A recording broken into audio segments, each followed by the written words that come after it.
What ducked up thing did you do as a kid? Pooped my pants when I was like 5. Didn't want to tell anyone. So I dropped it in the heater duct in my room. House got sold and we moved away not long after. Unrelated. I used to pee on my brother's bed in the mornings so I would get first crack at video games or TV while he helped clean up his mess. Update: I did not pee on my brother. I used to make sure that I was peeing away from him and on top of the covers. This occurred just a couple of times. Probably coinciding with some video game we rented for the weekend. I'm sure my parents were aware something was off about the whole thing, but they never let on and now don't recall being suspicious of me. I've told the story to my family and we laugh about it now. My brother doesn't recall wetting the bed at that age. I am sorry for what I did. It was selfish action. But watching him playing video games wrong was very frustrating as a kid. Thank you for the shower of gold, kind strangers.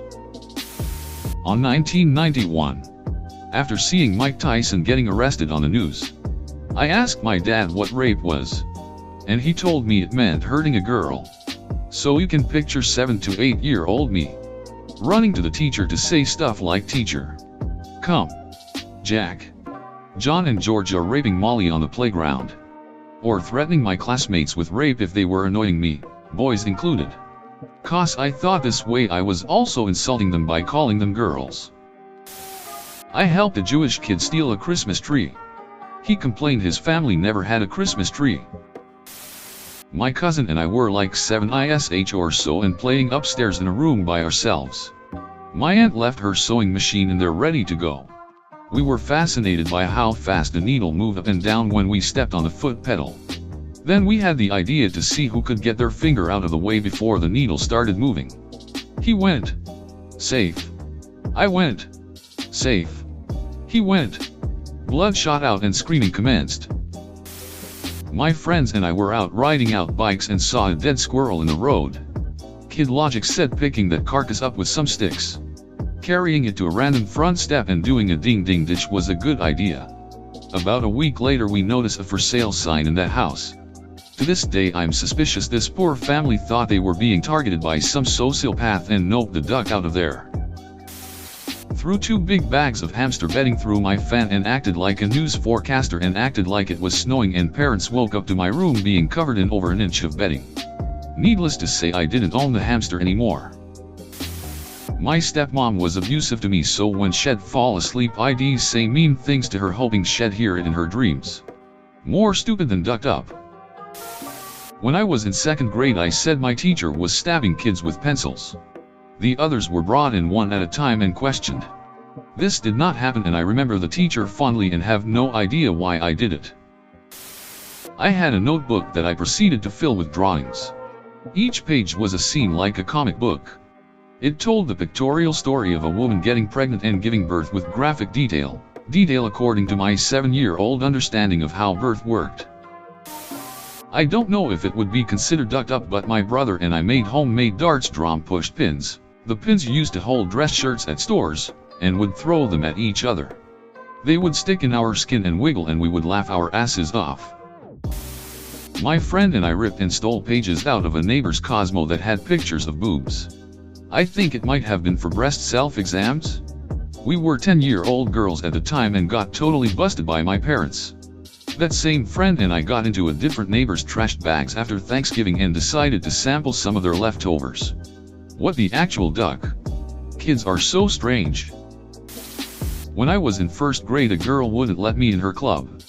So the next morning our teacher took away her sunglasses because she was wearing them during class.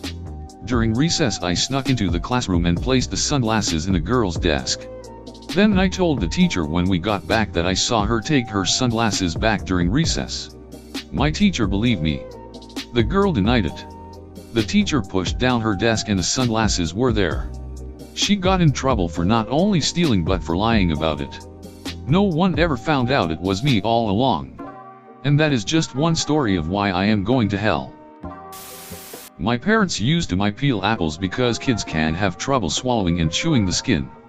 I was upset I wasn't allowed it, and when they weren't looking I took the skin out of the garbage and ate it. I put countless rocks on the train tracks in hopes of derailing it. Filled a super soaker with rubbing alcohol and sprayed fire. I would make animal tails out of paper. Tape them to my butt. Then pretend I was said animal and run around on all fours, making animal noises. I did not turn out to be a furry. However, once when pretending to be a ring-tailed lemur I pranced straight into a closed glass patio door. Maybe that smacked the furry out of me. I stole my dead maternal grandmother's 30K engagement ring and lost it on the playground when I was 6 years old while my parents were losing the house. I liked holding shiny things and I forgot about it. We were basically almost homeless because of what I did. Dark thoughts. In 7th grade my best friend asked me if I would go and ask the boy she liked if he liked her and if he would go out with her. I went over and asked him if he liked her. He said no. Then I asked if he liked me. He said yes. And then I asked him to be my boyfriend. He said yes. Then I went right back to my friend and told her that he didn't like her, but that he liked me and was now my boyfriend. I don't know why I did that. Growing up in the 80s, every time I swore my parents threatened to wash my mouth out with a bar of soap. I got tired of hearing it, so the next time they made the threat I went to the bathroom, came back with a bar of soap and with a smile on my face proceeded to scrub my mouth with it. Can't make it a punishment if I enjoy it. My dad had bad OCD and made the family miserable because of it. As a teenager on Fridays after school I would rearrange the furniture in the house or his precious tools in his workshop/garage and then disappear for the weekend. As an adult I realize he couldn't control it and he loved us deep down and I feel guilty about it. But at the time it was hilarious to me and my siblings and felt good. Once pissed on a kid through a chain link fence while my friends and I were chatting with him and his brother. In 7th grade, I lit a poster on fire that was hanging on the basement wall adjacent to my parents' indoor heating oil tank. Gave my little brother X-Lax and told him it was chocolate when we were under 10. I knew it would give him diarrhea, but I didn't know how badly. It was dug up. Friends and I would hang out on a side street with a 1-gallon gas can and a lighter. When we saw a car coming, one of us would run across the street while pouring gas and the other friend would light the gas after he was clear. I used to take a mental note of every significant compliment I got and added it to a list that I'd look at when L felt sad LOL. When I was 11, my friend and I soaked a tennis ball in gasoline and lit it on fire and with gloves on tossed it around with my friend. Just cause. Ended up throwing it to him in an arc and he missed and it slid down his chest, leaving an on fire gasoline trail on his shirt. Had first-degree burns and we really got in trouble for that one.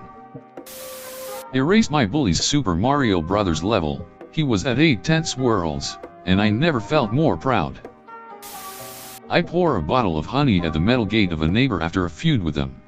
I waited for half the year before they started a feud with another neighbor. On the very next day, I brought a large bottle of honey and pour onto the metal gate of the house. Not only it is sticky, it is also full of ants and the ants were at their doorsteps as well as the metal gate. They spent the time fighting with another neighbor who insisted that they will not do such things. They ended up having to change the entire metal gate. For me, on another hand, I helped them to clean up their doorways as well. They were grateful to me for my deed, but they did not know that I masterminded and executed the entire deed without anyone knowing. Not even my parents. I would find little bugs, if I was lucky butterflies, and rip the legs off of them and watch them struggle. I realized it was wrong when my mother yelled, "Sweetie, what the fuck are you doing?" When I was 5 I saw my brother laying on the floor. Since I am a professional, username, I decided to pee all over my brother.